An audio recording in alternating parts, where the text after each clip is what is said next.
Pemirsa, terima kasih Pian masih bersama kami. Berita selanjutnya, Mahabarakat. Dinas Perhubungan Banjarmasin gencar melakukan sosialisasi kepada seberataan juru parkir resmi di Banjarmasin. Sosialisasi ini untuk menindaklanjuti Perwali Banjarmasin tentang penurunan tarif parkir kendaraan roda 2 dari Rp3.000 menjadi Rp2.000 yang berlaku mulai 1 Juni 2025.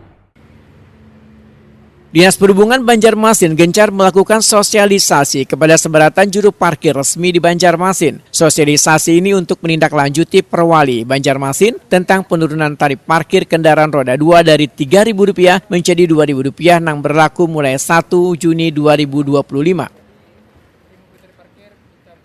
Sejumlah kantong-kantong parkir yang didatangi dan dilakukan sosialisasi oleh petugas Dinas Perhubungan Banjarmasin, diantaranya kawasan Jalan Ahmad Yani, destinasi wisata Siring Menara Pandang, hingga kawasan Patung Bakantan, Jalan Peretendian Banjarmasin tengah hari Jumat 13 Juni 2025.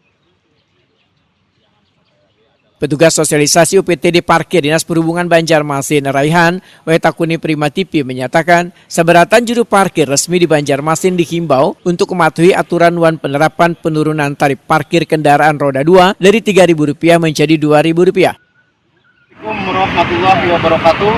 Kami dari Dinas Perhubungan Kota Banjarmasin, UPTD Parkir.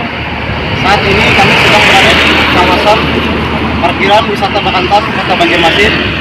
Tujuan kami ke sini untuk menindaklanjuti laporan masyarakat tentang masih adanya juru parkir pemungutan Rp3.000 untuk roda 2. Terima kasih.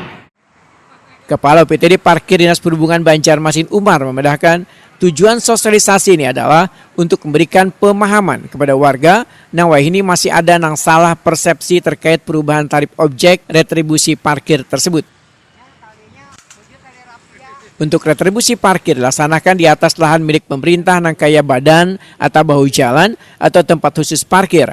Sedangkan pajak parkir yaitu lokasi parkir yang disediakan langsung oleh tempat usaha dan merupakan milik pribadi atau kerjasama dengan pihak ketiga. Misalnya parkir mal, restoran, kantor pos, kafe, dan rumah makan yang memiliki lahan parkir secara mandiri.